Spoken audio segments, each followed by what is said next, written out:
Assalamu alaikum viewers, I am Mariam and welcome to my channel Mariam Zahoor Official. Don't forget to subscribe my channel and press the bell icon. So let's start. जो आज का हमारा topic है वो है structure of cell. कल के lecture में मैंने आपको सेल का इंट्रोडक्शन दिया था और बताया था कि सेल क्या होता है और वो किस तरह से जो है वो लाइफ को प्रोसेस करवाता है, लिविंग बॉडीज़ को जो है वो फंक्शन करवाता है। और इसके साथ हमने ये बात भी की थी कि सेल का साइज़ अगर देखा जाए तो सेल अपने साइज़ में तो बहुत छोटा है, लेकिन जो उसका इंटरनल स्ट्रक्चर है वो इतना कॉम्प्लेक्स है कि वो पूरी लिविंग बॉडी को फंक्शन करवा सकता है। तो आज हम यही देखेंगे कि ऐसे उसमें क्या स्ट्रक्चर्स थे सेल के अंदर, क्या ऐसी खसूसियात हैं, खदोखाल हैं कि जिनकी वजह से वो पूरे जो है उसको प्रोसेस करवाता है लिविंग थिंग को, लिविंग ऑर्गेनिज्म को। तो स्ट्रक्चर ऑफ सेल जो है हम रीड करते हैं। The basic structure of cell was discovered by an English scientist Robert Hooke. Robert Hooke ने सबसे पहले जो बेसिक स्ट्रक्चर था यानी एक्सटर्नल स्ट्रक्चर सेल का कैसा होता है वो रॉबर्ट हुक ने बताया था। वो कैसे 1665 में वो माइक्रोस्कोप के अंदर देख रहा था slice of cork, thin slice of cork. Cork कहते हैं किसी भी लकड़ी के जो दरख्त की छोटी सी बार्क होती है ना, बारीक सा पतला सा जिसको छिलका कहते हैं, वो उसको आप कॉर्क समझ लें।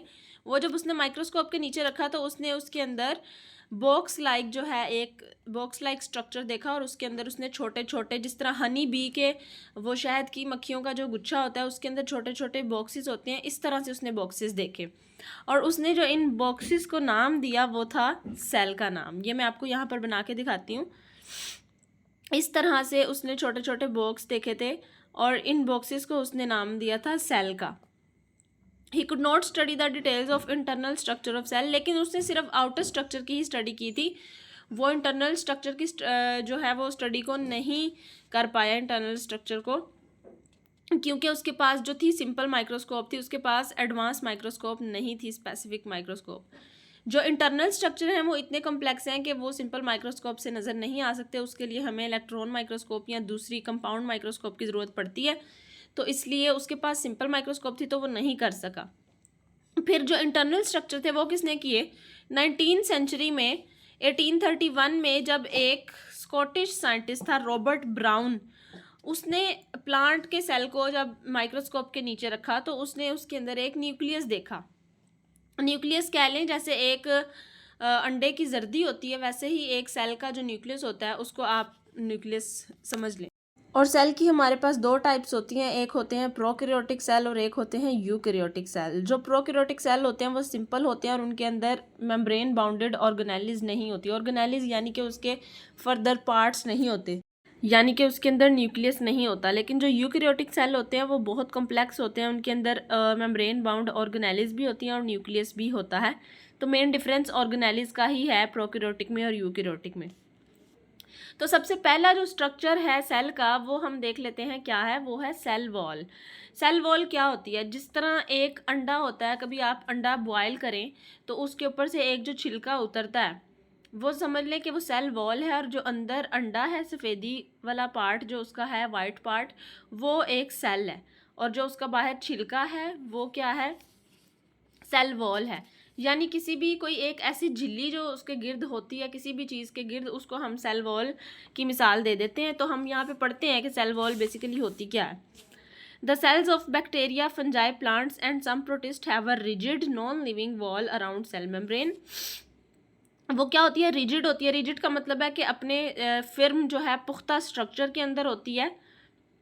It is called cell wall, जिसको सेल वॉल कहा जाता है। It provides shape, strength, protection and support to the inner living matter of the cell. ये क्या करती है? सेल को जो है शेप प्रोवाइड करती है, क्योंकि वो हार्ड होती है तो उसकी मदद से सेल को शेप मिलती है।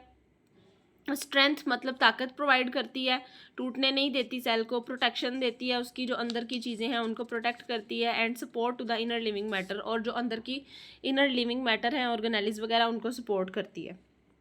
The plant cell wall is made up of 3 layer. अब यहाँ पर हम प्लांट के सेल की बात करेंगे, क्योंकि एनिमल के सेल के अंदर सेल वॉल नहीं होती, तो प्लांट के अंदर सेल वॉल होती है, इसलिए हम इसकी बात करेंगे। तो जो प्लांट सेल है उसकी जो सेल वॉल है उसकी 3 लेयर्स होती हैं।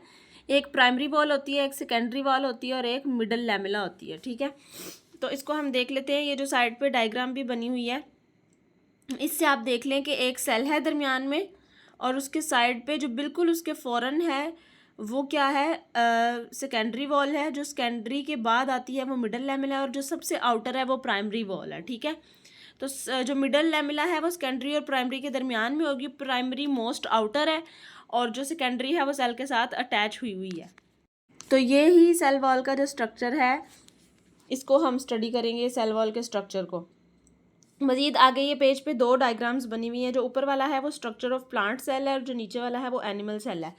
प्लांट सेल के अंदर आप देख सकते हैं कि एक जो है अंदर ग्रीन कलर की बाउंड्री है, उसको उन्होंने कहा है सेल मेम्ब्रेन, और जो सेल मेम्ब्रेन से ये जो लाइट ग्रीन सा पार्ट है ये है सेल वॉल। ठीक है, अब यहाँ पर तो उन्होंने उसकी लेयर्स नहीं दिखाई, लेकिन हम पढ़ लेते हैं कि लेयर्स क्या होती हैं। अच्छा, जो सबसे पहले प्राइमरी वॉल है, the primary wall is present just above the cell membrane. बिल्कुल जो आउटर रीजन है सेल का, वहाँ पर सेल प्राइमरी वॉल होती है। It is mainly composed of cellulose, hemicellulose and pectin. ये सेलुलोज से, हेमी सेलुलोज और पैक्टिन से मिलकर बनी होती है। सेलुलोज और हेमी सेलुलोज में फ़र्क ये है कि सेलुलोज का जो केमिकल स्ट्रक्चर होता है ना वो लीनियर होता है, यानी सीधा लाइन में होता है, और जो हेमी सेलुलोज है वो ब्रांच्ड फॉर्म में होता है। पैक्टिन भी बेसिकली शुगर ही है। और cellulose forms fibre that criss cross over one another to form strong primary wall. और ये साइड पे जो डायग्राम बनी हुई है, इस तरह से सेलुलोज जो है आपस में मिलके फाइबर बना देता है, जिसकी वजह से जो सेल वॉल होती है वो एक रिजिड स्ट्रक्चर उसको प्रोवाइड करती है और शेप प्रोवाइड करती है सेल को। उसके बाद बात करेंगे मिडल लैमेला की। जो मिडल लैमेला है वो प्राइमरी वाली वॉल को सेकेंडरी वाली वॉल के साथ होल्ड करके रखती है, और इसके पास it contains magnesium, calcium and pectin, और इसके पास मैग्नीशियम, कैल्शियम और पैक्टिन है। और some plant cells have xylem cells make secondary wall, और कई प्लांट्स के पास सेकेंडरी वॉल होती है, ज़्यादातर के पास नहीं होती। On the inner side of primary wall, primary wall के अंदर वाली साइड पर सेकेंडरी वॉल होती है। और जो सेकेंडरी वॉल है वो भी सेलुलोज से, लिग्निन से और दूसरे केमिकल से बनी होती है। अच्छा, उसके बाद नीचे अगर हम बात करें द सेल वॉल ऑफ एल्जे, जो सेल वॉल है एल्जे की वो भी सेलुलोज से बनी होती है, और जो सेल वॉल है प्रोकैरियोट्स की वो पेप्टिडोग्लाइकन से बनी होती है, single molecule made up of amino acid and sugar.